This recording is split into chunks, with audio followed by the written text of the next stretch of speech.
Hello, everyone, and welcome to another episode of You Skipped That. I'm Dan Clark. And I'm Alex Grace. And this is a podcast where a couple of friends get together and show the other one a movie that they've never seen before. So you get a little bit of someone who knows the movie fairly well and also some first impressions. This week we're doing, in honor of the spooky season, a little bit of a spooky movie. We're doing Paranorman. Paranorman, yes. The 2012 stop-motion animated movie. I love stop motion. It's amazing in this movie. It is. It's incredible. It's hard to believe. I almost didn't watch it in the first place because I thought it was just like CGI that was made to look like stop motion, which I didn't find appealing at all. But once I realized it was actual stop motion, and there's some crazy stuff in this movie. Oh, yeah. Starring Kodi Smit-McPhee, Tucker Albrizzi, Casey Affleck, and Anna Kendrick. There were a couple of voices where I'm like, oh, hey, that's that guy. Or that's that person. But none of them were as immediately obvious to me as Anna Kendrick was. She's got a voice. It was just, it's like, yeah, that's Anna Kendrick. That's her. So what'd you think? Loved it. Good. Loved it. Yeah. I don't know which I did more. Laugh uproariously or get a little choked up. It goes places. Very emotional places. That you don't really expect. No. At the gate. Turns out, like all good gothic horror, the real enemy? Man. People. Yeah. Like all good gothic horror. Yeah, sure, there's a monster. They're fine.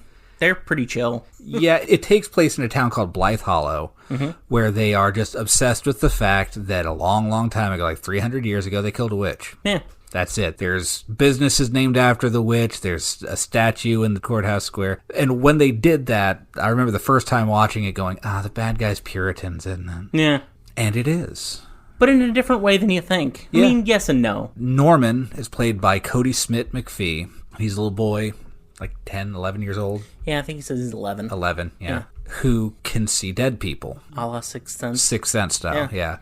And his crazy uncle out in the woods comes to him and tells him every year the witch tries to come back and you need to read from the book to stop her. Right. And that's the setup.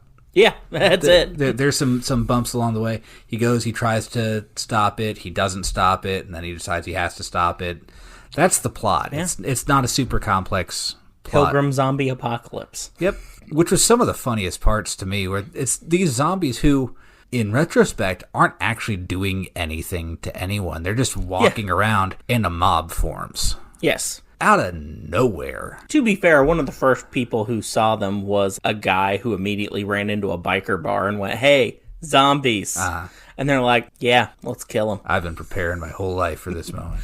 Which was one of my favorite lines that I'd forgotten about when the bartender sees him. He goes, what do we do? And they go, we kill him in the head. Yes.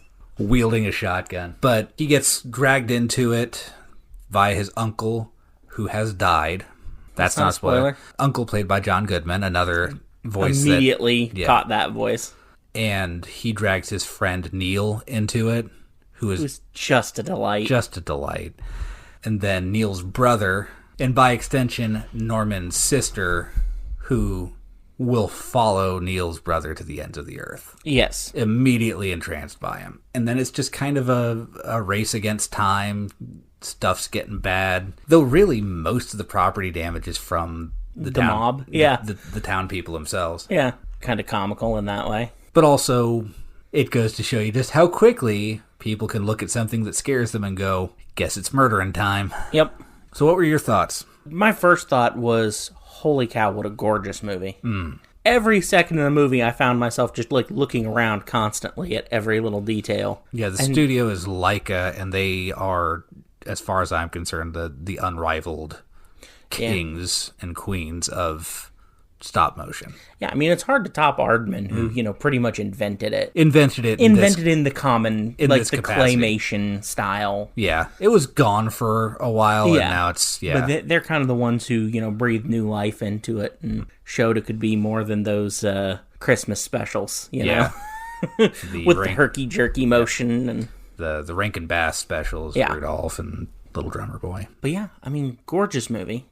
The humor in this movie is so on point. At one point, all three of us were laughing so loud, I almost made you pause the movie because I was so worried something was going to happen. But it's like they knew how funny that line was and left a beat after it. Some characters are driving towards a giant shaft of light and go, I wonder if that's it. That whole scene with the zombie in the car. Yes, in the car. Amazing. And, yeah. Courtney, Anna Kendrick's character. The zombie's on my side of the car. Norman, make him stop. Yeah. And then him going, hey, she wants you to scoot over. And him just being the most polite zombie you've ever seen. And just kind of shyly giving directions that he somehow knows on city streets. But there you go. Right. We're not going to nitpick that. No, this isn't that kind of movie. Right. And then, my gosh, it gets heavy. And it gets heavy fast, and quickly, it gets heavy, like, inside out heavy. First 5 minutes up heavy. Which is something that I read that a lot of the cast said, I mean, I'm in, this is brilliant, but are you sure you want to go in that direction with this? I suppose, I mean, it's hard to really talk about without going into spoilers. Right, and we've never shied away from spoilers. Yeah, we will give you the warning right now. We are going to talk about a spoiler that comes like 3/4 of the way through the movie. Yeah, go watch Paranorman, then come back after you have ceased skipping that, and then we'll be here waiting for you. Yeah. Okay, everyone who doesn't want spoilers stopped it. Turns out that the witch that has these very stereotypical witchy statues with the pointed hat and the crooked chin and everything, turns out she was a little girl that the Puritans killed. Yeah. And there are now signs all over town. Like, the sign for the town of Blythe Hollow has a witch with a noose around her neck, and it says, a great place to hang out, or something like that. Yeah. Wild choice for a kid's movie. Yeah. But, it fits the story. Yeah. It does. Yeah, you don't find that out until later in the movie, that all of these are statues that are meant to depict someone who is actually a kid. Yeah. Like another 11-year-old with probably similar powers to Norman. Mm-hmm. And the thing in the book that needs to be read to keep her at bay for another year is a fairy tale. Yeah, it's a bedtime story. It's a bedtime story. Yeah. That was like, when I finally pieced that together before the big reveal, it was like, oh, I know where this is going and I don't like it. Yeah, you kind of want to push the brakes. Like, can we not do that? It's like, this is going a place I don't want it to go. And can you just make her a scary, creepy witch? Yeah. Not too often we'll say this, but could you just make the Puritans right? But they're wrong, and something I like is Norman can speak to the zombies since he can speak with the dead.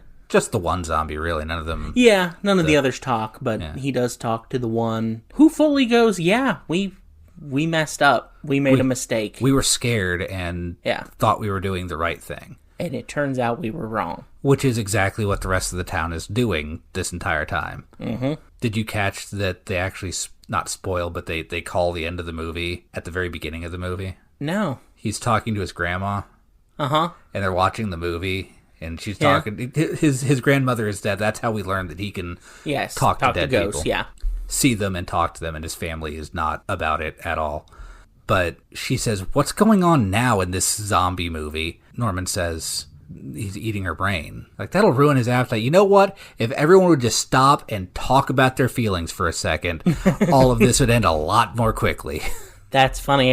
You're right. I didn't catch that. But it's something you don't catch until a repeat viewing. Right. When you're watching, son of a gun, the grandma just told them the answer right up top. Yep. She was delightful as well. She's not in most of the movie. No, but the bits she is are just wonderful. There's a lot of child endangerment. There's a lot of child endangerment. Yeah. If that bothers you, don't watch this movie. And it gets real heavy right away in a way that you're not expecting a kid's movie to get. With his relationship with his dad. Yeah. I didn't remember that. His dad is absolutely not accepting of this whole I can see and talk to dead people thing. He flies off the handle every time it happens. And the one that I think every time I've seen it, I go, maybe that's just a little too much for a kid's movie, is when Norman has had a vision that has ruined the school play, and they've driven back, and his dad has been yelling at him the whole time. And they get home, and the dad gets out of the car, and Norman says, I didn't ask to be this way. And the dad says, funny, me either. God, that's just a lot. It is. To throw out there, especially in the first half hour of this movie. And then it's immediately followed up by the mom explaining that, sometimes people get mad at things they're scared of. And Norman responds, yeah, he's not supposed to be afraid of his son. Right. I was like, oh, that was a combo there. Yep. They're going right for the gut over and over again. Buckle in, folks. Here we go. But then this is also a movie in which Neil threatens a man with a tub of hummus. I will throw this hummus at you. Let me correct it. It is spicy. Let me correct. Successfully threatens a man with hummus. A grown man. Who just slinks away in horror at the thought of being pelted with hummus. Yeah. And then later refers to him as that scary little fat kid. Yep. Have you ever seen any other Leica movies? I don't think I have. They consistently up their game. They do things that shouldn't be possible. And something that I really appreciated on this is you can tell they have a passion for it. Oh, clearly. Because there's stuff going on that I wouldn't miss if it wasn't going on in the background. But it is. Like, they have stuff, like, moving, like the wind blowing through the trees or something. They have someone with long hair that actually moves around that, it wouldn't have hurt anything if that character's had their hair pulled back like you see in a lot of claymation. Like in Santa Claus is Coming to Town, going back to Rankin Bass. Mrs. Claus always has her hair back in a tight bun because we don't want to mess with the hair. Right. But, like, they make a repeated joke out of Norman's hair, which is always standing straight up. Yes. And anytime it gets messed up or wetted down or anything, it immediately springs back up. Yep. Which, had to have been a lot more work for them. Yeah, but it makes for a great sight gag. You kind of feel for him. I know when I was his age, my hair was just chronically messy, and it seemed like no matter what I did, I couldn't make it work for me. The thing I always liked about his hair is he kind of looks like someone in an old cartoon who has just seen a ghost. Yeah. Hair standing straight up on end at all times. Like, it's a nice nod. Yeah. And it really is a movie that loves everything about what it's doing so much. Yeah, they have... the B horror movie he's watching at the beginning, which is just full of all of the classic, like, Mystery Science Theater 3000 bad bits. The woman that's screaming, and then she stops and looks back at the camera like, really? Like, okay, we're still rolling? She turns back and starts screaming again, and then pushes aside the boom mic. Pushes the boom mic away, yeah. It's like, yeah, I mean, that's just classic for that genre. That's how it starts, is him watching. It shows us this movie that he's watching, and it starts with the, now for our feature presentation, with that old, like, 60s, 70s music behind it. It kind of made me miss when you'd get something on VHS and it'd have the trailers at the beginning. Yeah. And some of the times you'd fast forward through it, but sometimes you just, especially when going back to a movie years later, you like, what was coming out around this time that they felt the need to inflict upon us? Those weird things that were annoying back then, but kind of nostalgic for now. Like, man, I could go for some trailers. Oh, yeah. Yeah, that was a labor of love, getting that horror movie just right. The attention to detail they put on the ghosts was just... And the zombies. The zombies were incredibly detailed. Oh, no kidding. And just grotesque enough.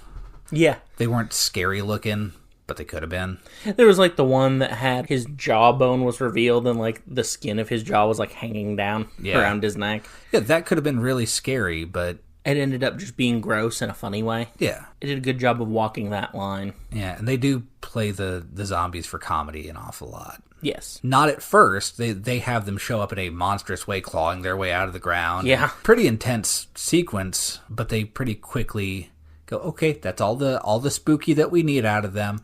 They can be funny now. Yes. Until they need to be spooky again. There's the zombie hand that just keeps doing the Three Stooges poking in the eye bit with anyone who dares pick it up. Yeah, I'll definitely be picking up more of their movies after this. I've got a couple on the list. Nice. So you let me know which ones are on the list and I won't watch. Off mic, of course. Off mic. You don't get that good a preview, people. A couple episodes we spoiled that Warriors of Virtue is coming, and that's all you get. Yeah. I have that to look forward to. You have what's coming up at the end of the month to look forward to. I'm not looking forward to it. There you go. Yeah. Oh, it's not that bad.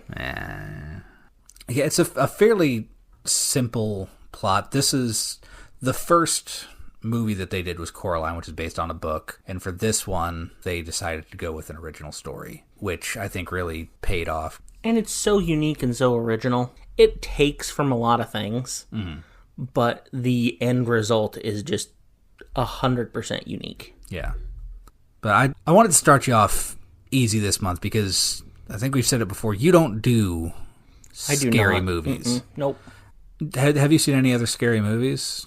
I would say the movie I saw as way too young that turned me off of scary movies. It's funny because this is now one of my favorites of this series. But at like 6 or 7 years old, I saw Star Trek First Contact, and the Borg scared the ever-living crap out of me. I'd seen the Borg episodes of the show, and they're eerie, but First Contact is downright scary. That is a horror movie that takes brief breaks to do a historical drama about something that hasn't happened yet.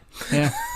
A weird sci-fi action in the middle. Yeah, like I said, it's become one of my favorites, but that put an aversion to things that scare me in me as a kid. Right. So I really have not watched anything all that scary. I watch suspenseful stuff.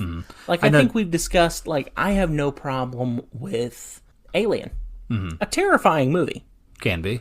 But I can explain the scary thing in that. Yeah. And that's kind of where I got with First Contact. I can explain the Borg. And that's how it is in Paranorman as well. You can explain it. I can't do Freddy Krueger. I can't. Like, that's the one that right away I'm like, no, I don't need a guy in a striped sweater who can just come into my dreams and kill me. 'Cause reasons. I've been a fan of horror movies for a long time. I actually was exposed to them at a younger age than you. I had a babysitter who would just go, I don't know, Nightmare on Elm Street today, I guess. And like at 2 years old, I was sitting there watching it. And during the daytime, I thought they were really cool. And at the nighttime, I had nightmares. Yeah, that tracks. Yeah. That tracks. Didn't go to that babysitter for very long. I can't imagine why. Well, I went as long as I did because my mom didn't realize what was happening. Right. But when she walked in one time a little bit early and we were all gathered around, that was the last time I saw Nightmare on Elm Street movie for several years. Yeah. But yeah, I've done all the Nightmare on Elm Streets. I've done the Friday the 13th. I've done the Conjuring movies, a couple of them. Evil Dead. I love the original, not the remake. The remake's really good. I don't know what it is about them. I don't know if it's just like being exposed to it that young, it has some kind of connection back. I don't watch them as much as I used to. Yeah. But I've explored the genre a lot more, which is why I'm doing something like this, which is a children's scary movie meant for horror fans or budding horror fans. Yeah. And next week we're doing what you're doing. Yeah. And then we're doing what you're doing at the end of the month. Yeah. Which is scary in a whole different way. I'm scared. Yeah. I'm scared. Yeah. It is funny. So we've covered 3 very different kinds of fear, but weirdly the through line of all 3 of our movies so far has been people who find themselves outsiders. So, you have Hellboy, who looks the way he does and is what he is. And in spite of, everything he's done to prove he's not that, everybody's still terrified of him. Mm-hmm. You have Ashley Judd's character, Libby, who finds herself an outsider with everyone she ever knew because they think she killed her husband. And now you got Norman, who can see ghosts, and everybody's like, nah, you're making that up. Mm-hmm. It's kind of interesting.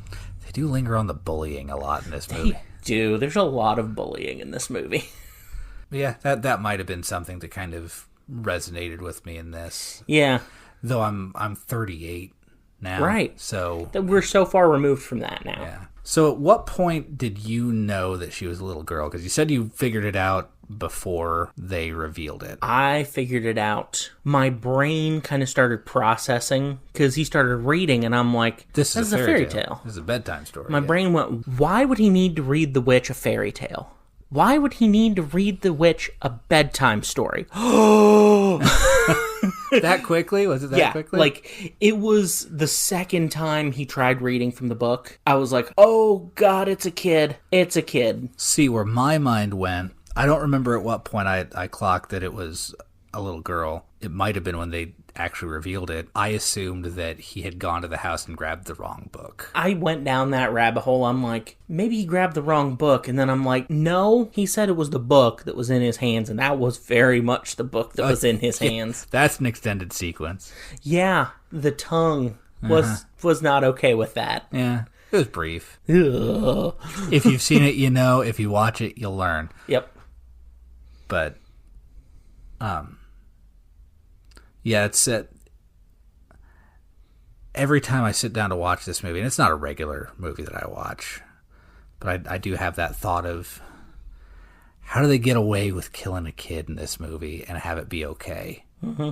Like, for material in a movie. Right. And they do it. They approach it in a very sensitive way. They handle it with all the weight that it needs to. And it turns out to be a really beautiful thing. Yeah. As he's talking to her. Yeah. When he's resolving all of this and helping her let go of everything that's happened to her. I know I got choked up. It was hard to miss that your wife got choked up. Yeah. She was well beyond choked up. A full 5 minutes after we had finished the movie, I think she was still sniffling a little bit. Mm-hmm. And I was like, I'm right there with you, sister. I was like, I'm keeping it in, but only barely. Was there anything about the movie that you didn't like? Anything I didn't like? Other than the tongue? Yeah, that's probably the big one. That grossed me out real good. It's funny because anything that I felt uncomfortable with during the movie is essential to the story of the movie. It was like, at first things were happening and I'm like, well, you know, boy, we're sure lingering on this bullying. Oh, that's the whole point of the story. This is bad. Treat people better. You know?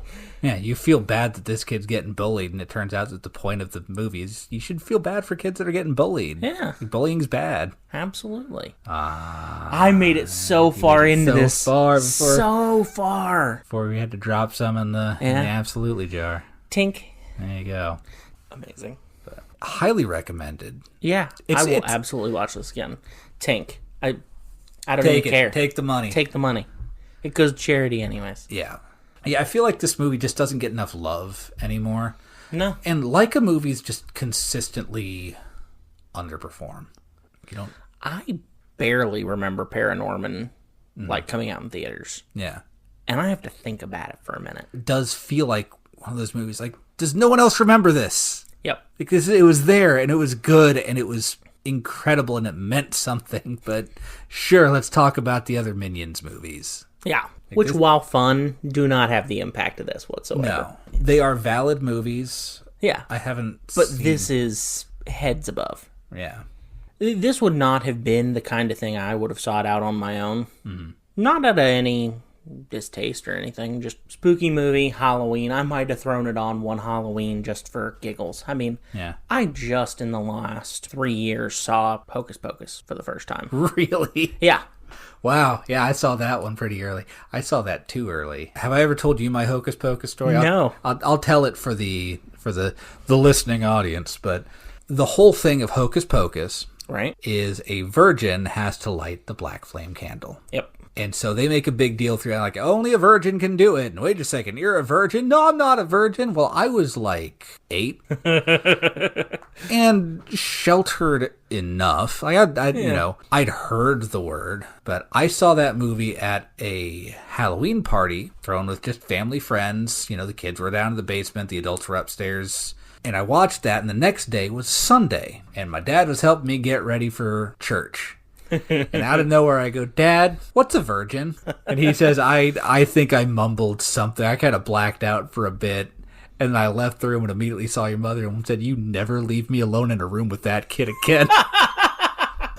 Oh, my gosh. So that's my Hocus Pocus story. But yeah, I would not have sought this out on my own, but I am incredibly thrilled you showed it to me. Yeah. I've been missing out. You skipped it. I did. And now you haven't skipped it. And now I haven't. Yeah. And I'm glad about that. Yeah. Do you have any closing thoughts? Closing thoughts on Paranorman. Watch it. It's great. I'll own it. Yeah, absolutely. You gotta take that one. Tink. It is a delightful movie. That goes places that are less delightful. I think it's a valuable movie for kids to watch. Yeah, preteen kids. Yeah. Don't Like, if they're under a certain age, it's got a lot of talk about bullying, a lot of depictions of bullying, sometimes in a very extreme sense, sometimes parents or adults bullying 11-year-olds. Mm-hmm. It's a conversation movie. It is. It is. Don't just throw it on for your 5-year-old and then walk out of the room and expect everything to be okay. Yeah. It is equal parts funny and heartwarming. We got on a slight tangent earlier that I kind of want to come back to. VHS trailers. Okay. What do you remember? Like, what is your favorite VHS trailer? The one that immediately leaps to mind is, it was kind of an extended trailer. I can't remember what VHS it was on, but it was for The Lion King. Oh. Where they actually showed how they brought a lion into the... Yes, I remember that one. Yeah. I think it was on like the Aladdin VHS. Aladdin or Beauty and the Beast or something. Yeah, it was one of those ones that came out like right before. It was one of the Disney Renaissance ones. Yeah, that was a good one. The one I always go back to, one of my favorite movies as a kid, was Mighty Ducks 2. Okay. And there was a trailer on the beginning of that was for the movie Don't Tell Mom the Babysitter's Dead. God, I haven't thought about that one in a while. And one of my favorite jokes to this day, if somebody asks where somebody is, to respond, she's at the yarn store buying some yarn. Because when I was a kid, that was the funniest thing I had ever heard. That and when they're using BB guns to shoot at the dishes. And the same kid goes, the dishes are done, man. I do remember Ninja Turtles. Cowabunga. The original movies. There was one or two, I can't remember. But there was a trailer for the movie Milk Money, which is not an appropriate movie for kids. Yeah, to put on as the trailer for Ninja Turtles. Yeah, look into that one. I haven't seen it, but I've seen enough. Crazy. But there's a little girl in it that just, I can't remember what it's in response to. It might just be some random clip they tossed in there. This little girl going, smooth move, X-Lax. I didn't know what that meant, but I said it a lot. Yeah. Until my mom threatened to never let me watch Ninja Turtles again if I didn't stop saying it. Oh, yeah, that's a harsh punishment. Yeah. But yeah, VHS trailers, DVD trailers, it's all just a bygone era now. So anyway, this is a great place for us to call it a week on another You Skip That.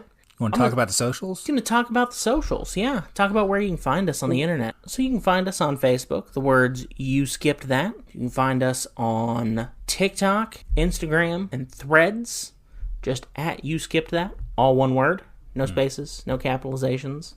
Super easy. Just look for a profile picture that looks like our podcast cover. Mm-hmm. Got a little popcorn, a little sign, and everything. Red.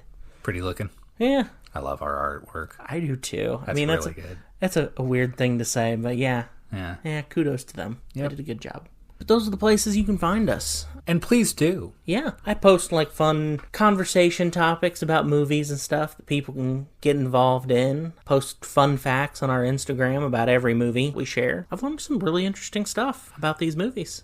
Yeah. But yeah, come find it. It's all out there for you. Yeah, don't skip that either. Yeah, don't skip that. Don't skip any of our socials. Just don't skip it. We're delightful. Okay? We are. So we tell ourselves. Yeah, but we'll be back next week with Alex's choice for his first movie for the spooky season. Yeah. But until then, I'm Dan Clark. And I'm Alex Grace. And this has been You Skipped That. Bye, everybody. Bye.